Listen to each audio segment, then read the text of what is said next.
Hello students, इस video में हम स्टार्ट करेंगे क्लास 9th का chapter number 12 which is statistics.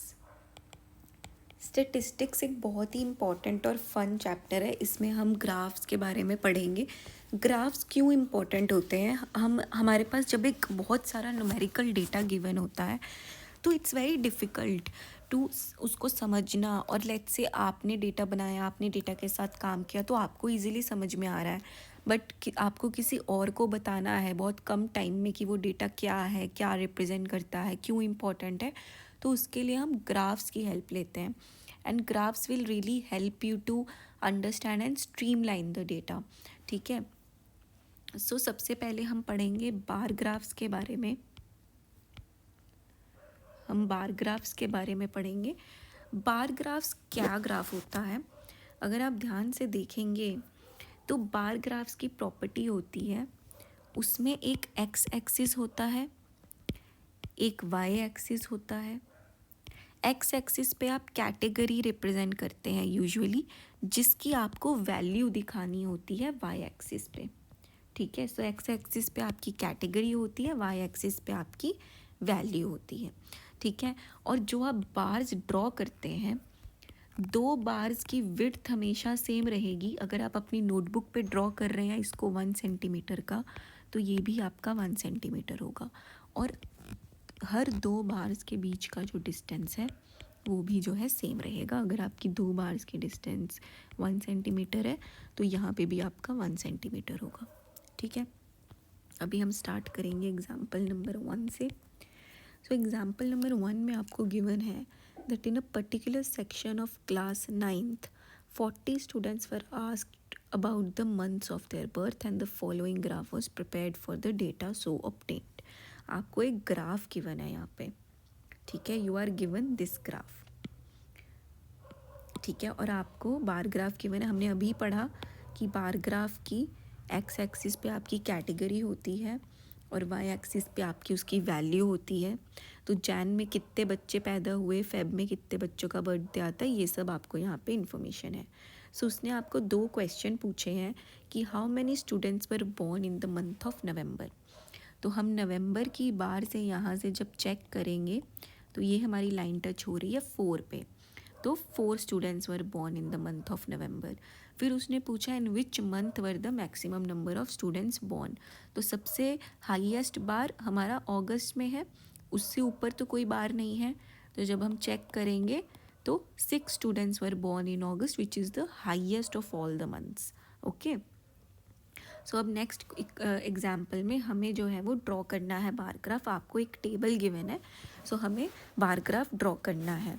एक फैमिली की बजट दिया हुआ है इधर कि वो एक मंथ में किस चीज़ पे कितना खर्चा करते हैं। ठीक है, सो सबसे पहले हम क्या करेंगे, हम एक्स एक्सिस ड्रॉ करेंगे। एक्स एक्सिस पे हम क्या रखेंगे, हेड्स।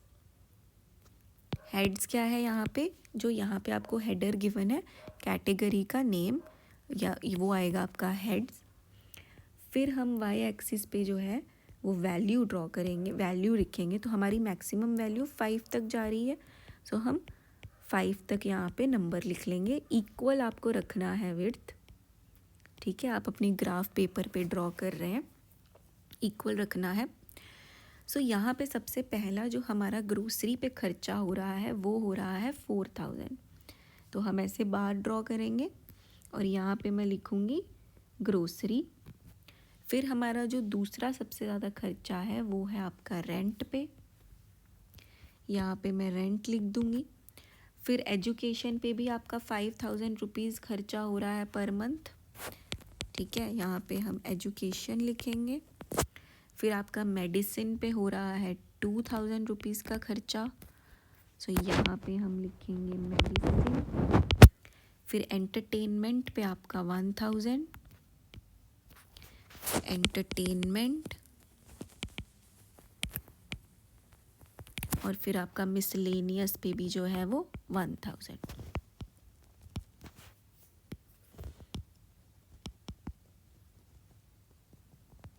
ओके, सो आपको ड्रॉ करते वक्त 2 चीज़ों का ध्यान देना है कि बार की विड्थ सेम होनी चाहिए और 2 बार्स में जो डिस्टेंस है वो सेम होना चाहिए। और ड्रॉ करना बहुत ईजी, आप ग्राफ पेपर पे ड्रॉ करेंगे तो ये चीज़ आपकी बड़ी इजीली आप मैनेज कर पाएंगे कि विड्थ सेम है और आपका विड्थ के बीच का डिस्टेंस सेम है। और अगर आप अपनी नोटबुक पे ड्रॉ कर रहे हैं तो भी आपको ध्यान देना है, आपको स्केल से अच्छे से मेजर करके ही ड्रॉ करना है। तो ये तो हो गया हमारा बार ग्राफ। अब हम पढ़ेंगे हिस्टोग्राम के बारे में। तो हिस्टोग्राम जो है वो कुछ ऐसा दिखता है, ऐसा जो ये फिगर 12.3 की दिया है। अब आप सोच रहे होगे ये भी तो बार ग्राफ जैसा ही है, इसमें क्या डिफरेंस है। सो हिस्टोग्राम और बार ग्राफ में जो डिफरेंस है वो होता है कि जब आप एक बार ग्राफ ड्रॉ करते हो तो आपकी जो बार्स होती हैं वो डिस्टेंस पे होती हैं, है ना। आपकी जो बार्स होती हैं वो डिस्टेंस पे होती हैं क्योंकि वो एक यूनिक चीज़ को रिप्रेजेंट करती हैं। जैसे एक बार आपकी जैन को ही रिप्रेजेंट करेगी, ये बार आपकी फेब को ही रिप्रेजेंट कर रही, ये आपकी मार्च को ही रिप्रेजेंट कर रही है, ठीक है। पर अगर मुझे हर महीने का आंसर नहीं पता है, पर मुझे पता है कि जैन से लेके मार्च तक मेरे क्लास में 20 बच्चों का बर्थडे आता है, ठीक है। पर मुझे ये नहीं पता है कि जैन से लेके जैन में कितनों का आता है, फेब में कितनों का आता है, मार्च में कितनों का आता है। तो मेरे पास डेटा कंबाइंड है, तो उस केस में मेरी जो बार्स हैं वो ऐसे बनेंगे, जैसे जैन फेब मार्च, फिर मार्च से कौन सा मंथ स्टार्ट होता है यहाँ पे, अप्रैल टू मई, अप्रैल मई जून, ठीक है। सो इसमें मेरी एक बार ये बनेगी जो जैन से मार्च को रिप्रेजेंट करेगी, फिर मार्च से जून को रिप्रेजेंट करने की एक बार बनेगी। तो जब मेरे को डिस्टिंक्ट डेटा नहीं पता, मुझे एक रेंज के बीच का ही डेटा पता है, तब हम जो है हिस्टोग्राम को यूज़ करते हैं।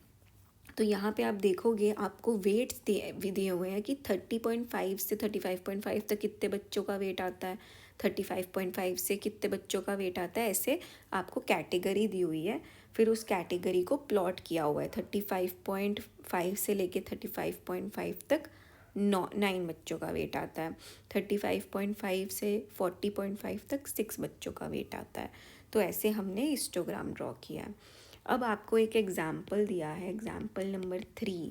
सो आपको बोला है teacher wanted to analyse the performance of 2 sections of students in mathematics test of 100 marks. Looking at the performances she found that कुछ बच्चों को 20 से नीचे मार्क्स मिले हैं, कुछ बच्चों को 70 से ऊपर मार्क्स मिले हैं। तो उसने क्या किया, बच्चों के मार्क्स को ऐसे डिवाइड कर दिया कि 0 से 20 का एक कैटेगरी, 70 से ऊपर का एक कैटेगरी, और 20 से 70 में उसने 10 मार्क्स की 5 कैटेगरीज बना दी और उसमें लिख दिया कितने बच्चों को कितने मार्क्स मिले हैं। और उसने क्या किया, फिर एक हिस्टोग्राम प्रिपेयर किया। ये हिस्टोग्राम उसने प्रिपेयर किया। तो अब क्वेश्चन ये है कि ये सही हिस्टोग्राम है या गलत, ठीक है। चलिए ध्यान से देखते हैं। तो उसने क्या किया है, 0 से 20, क्योंकि हमें एक कैटेगरी दिया था, उसने 0 से 20 का एक बार बना दिया है और उसका उसने 7 वैल्यू लिख दिया है। तो आप बोलोगे ये तो सही है, ऐसे ही तो बनेगा, पिछली में तो हमने ऐसे किया था। पर नहीं, अगर कोई और आके आपका ग्राफ पढ़ेगा और अगर इसको उसको ये आइडिया लगाना है कि ऑन एन एवरेज 0 से 10 में कितने बच्चे आएंगे और 10 से 20 में कितने बच्चे आएंगे, तो यूजुअली अगर आप देखोगे 0 से 20 में 7 बच्चे हैं, तो on an average her 10 marks में आपके 3.5 बच्चे आएंगे। मतलब ऑब्वियसली इट्स नॉट पॉसिबल, हम 3.5 बच्चे नहीं गिन सकते, पर अगर एवरेज निकालें तो 3.5 और 3.5 में डिवाइड हो जाएंगे ये टू सेक्शंस, है ना। पर इस केस में तो हमें पता नहीं चल रहा है, इस केस में तो 0 से 10 में भी 7 बच्चे ही दिख रहे हैं और 10 से 20 में भी 7 बच्चे ही दिख रहे हैं। सो ये जो है वो मिसलीडिंग पिक्चर देता है। तो जब आपको कैटेगरीज की विड्थ सेम नहीं दी होती तब आपको उसका स्ट्रीमलाइंड वर्जन निकालना रहता है। जैसे अगर आप देखेंगे तो आपको जो क्वेश्चन में गिवन है, तो यहाँ पे आपकी 0 से 20 में 20 मार्क्स हैं और 70 से 10 में 30 मार्क्स आते हैं, पर बाकी बीच में आपके सिर्फ 10 मार्क्स आ रहे हैं। तो ये इक्वल नहीं है। क्योंकि ये इक्वल नहीं है तो हमें इसको इक्वल करना पड़ेगा। तो हम लेंथ ऑफ रेक्टेंगल निकालने के लिए क्या करेंगे, जो आपको वैल्यू गिवन है जिसको फ्रीक्वेंसी बोला जाता है, कैसे निकालेंगे, ये फॉर्मूला रहता है frequency divided by the value, total value जो आपको इधर गिवन होती है, या विड्थ यहाँ पे आएगा frequency divided by the width of class multiplied by the width you want. ठीक है, हमें बाकी सब 10 में दिया तो हमने 10 से मल्टीप्लाई किया उसको। और विड्थ इसको हम क्या बोलते हैं, एक क्लास बोलते हैं, कैटेगरी को या एक क्लास बोला जाता है। तो विड्थ ऑफ द क्लास हमने ढूंढा। ठीक है, सो फिर हमने जब ड्रॉ किया, क्योंकि हमारे पास फिर विड्थ क्या आया 3.5, 10, 10, 20, 20, 15, 2.67। तो जब हमने बाद में ग्राफ ड्रॉ किया तो वो ऐसा ग्राफ बना। ठीक है, जहाँ पे ऑन एन एवरेज 0 से 10 में 3.5, 10 से 20 में 3.5 स्टूडेंट्स। कोई भी आके समझ पाएगा कि टोटल 7 स्टूडेंट्स हैं, ना कि हर कैटेगरी में 7 स्टूडेंट्स हैं। ठीक है, अब हम थर्ड टाइप ऑफ ग्राफ पढ़ेंगे which is a frequency polygon. So frequency polygon का सबसे इजी वे होता है ड्रॉ करने का, जब आपने हिस्टोग्राम ड्रॉ कर लिया तो जो आपका बार्स बनते हैं उसका मिड पॉइंट फाइंड आउट करो, उस पे डॉट्स लगाओ और उन डॉट्स को जॉइन कर दो। ठीक है, ये होता है आपका इजी वे। पहले आप हिस्टोग्राम ड्रॉ करते हैं, ठीक है, फिर आप उसका मिड पॉइंट फाइंड आउट करते हैं बार्स का, फिर आप उन मिड पॉइंट्स को जॉइन कर देते हैं। लेकिन ये आपका थोड़ा लेंदी हो जाता है। तो अगर आपको सीधा ड्रॉ करना है, जैसे सीधे से पहले हम एक एग्जाम्पल कर लेते हैं इसमें। तो आपको ये टेबल गिवन है, सो आपको एग्जाम्पल में ये टेबल गिवन है। ठीक है, जिसमें आपको 100 में से 51 स्टूडेंट्स के मार्क्स दिए हुए हैं। सो अब हम इसका हिस्टोग्राम ड्रॉ करेंगे।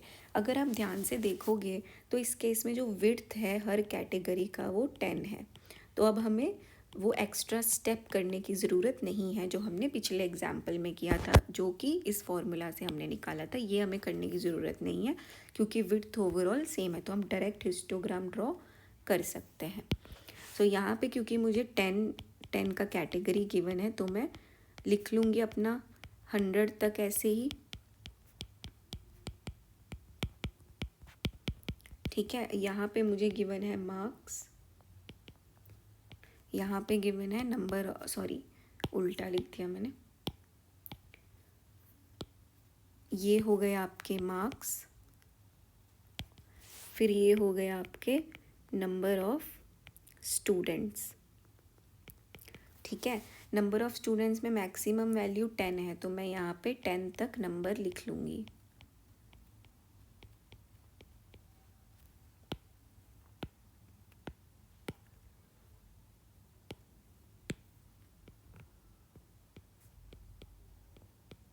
ओके, सो अब हम बार ड्रॉ करते हैं। तो 0 से 10 में आपके कितने बच्चे आ रहे हैं 5। फिर आपके 10 से 20 में कितने बच्चे आ रहे हैं 10। 20 से 30 में आपके आ रहे हैं 4। फिर 30 से 40 में आ रहे हैं 6। फिर कितने आ रहे हैं 7। फिर 3, then 2, then again 2, then again 3, then last में 9 स्टूडेंट्स के 90 से 100 के बीच में मार्क्स हैं। ठीक है, सो अब हमने हिस्टोग्राम ड्रॉ कर लिया। अब हमें फ्रीक्वेंसी पॉलीगन ड्रॉ करना है। तो हमने क्या बोला था कि हर बार का मिड पॉइंट फाइंड आउट करेंगे। मिड पॉइंट फाइंड आउट कर लिया हमने हर बार का। अब हम इसको ड्रॉ कर देंगे, पिछले मिड पॉइंट को अगले मिड पॉइंट से। मैं रेड उससे ड्रॉ कर देती हूँ ताकि क्लियर हो जाए। तो मिड पॉइंट ड्रॉ करने के बाद हम हर मिड पॉइंट को जो है आपस में जॉइन कर देंगे। अगर स्ट्रेट लाइन है तो स्ट्रेट लाइन पे ही जॉइन करेंगे। ये आपका बन गया फ्रीक्वेंसी पॉलीगन। ठीक है, और एंड हम करने के लिए क्या करते हैं, क्योंकि 100 के ऊपर तो 0 बच्चे हैं, वो पॉसिबल भी नहीं है। तो जस्ट हम क्या करते हैं, टू कंप्लीट द पॉलीगन हम उसको ऐसे बाद में 0 वाली लाइन पे जॉइन कर देते हैं। ठीक है, यहाँ पे -10 भी किसी के मार्क्स नहीं है, 110 भी किसी के मार्क्स नहीं है। ठीक है, so this is your frequency polygon, और इन पॉइंट्स को हम नाम दे देते हैं, जैसे ए, बी, सी, डी, ई, एफ, जी, एच, आई, जे, के एंड एल। ठीक है, अब अगर आपको हिस्टोग्राम ड्रॉ नहीं करना, आप डायरेक्ट फ्रीक्वेंसी पॉलीगन ड्रॉ करना चाहते हो, तो उसके लिए हम क्या करते हैं, हम हर विड्थ के लिए क्लास मार्क फाइंड आउट करते हैं। क्लास मार्क कुछ नहीं होता है, upper limit plus lower limit divided by 2 कर देंगे। ठीक है, तो हम इसको समझने के लिए भी एग्जांपल करते हैं। आपको ये टेबल गिवन है, आपको फ्रीक्वेंसी पॉलीगन ड्रॉ करना है, लेकिन उसने क्वेश्चन में स्पेसिफिकली बोला है कि हिस्टोग्राम यूज़ नहीं करना है, डायरेक्ट ड्रॉ करना है। तो cost of living, number of weeks, last में क्लास मार्क। ठीक है, सो कॉस्ट ऑफ लिविंग 140 से 150, 150 से 160, 160 से 170, 170 से 180, 180 से 190, 190 से 200। नंबर ऑफ वीक्स में कितना है, 5, 10, 20, 9, 6, 2। क्लास मार्क कैसे निकलेगा, 140, 150 प्लस 140 डिवाइडेड बाई 2, सो ये आपका आ जाएगा 145। फिर ये आ जाएगा 160 प्लस 150 डिवाइडेड बाई 2, तो ये आपका कितना आ जाएगा 155। सिमिलरली आप सॉल्व करेंगे तो आपके पास 165, 175, 185, 195 ऐसे क्लास मार्क्स आ जाएंगे। अब आपको जब फ्रीक्वेंसी पॉलीगन ड्रॉ करना है, अब आपको हिस्टोग्राम ड्रॉ करने की ज़रूरत नहीं है। यहाँ पे मैं इसे बना रही हूँ क्योंकि हम ज़ीरो से स्टार्ट नहीं कर रहे हैं।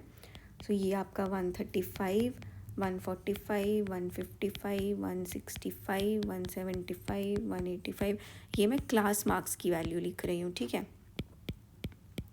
क्लास मार्क्स की वैल्यू। अब यहाँ पे हम ये वाली नंबर ऑफ वीक्स की फ्रीक्वेंसी लिख देंगे। सो यहाँ पे let's give it interval of 2, ताकि हमारा ग्राफ इजीली ड्रॉ हो जाए। तो ठीक है, अब हमारे पहले वाले में 145 क्लास मार्क पे 5 है, तो 5 यहाँ पे कहीं लाए करेगा। ठीक है, फिर 155 वाले क्लास मार्क की आपकी वैल्यू 10 है, तो 10 यहाँ पे कहीं लाए करेगा। फिर 165 वाले में आपकी वैल्यू 20 है। फिर 175 वाले में वैल्यू जो है आपकी वो है 9।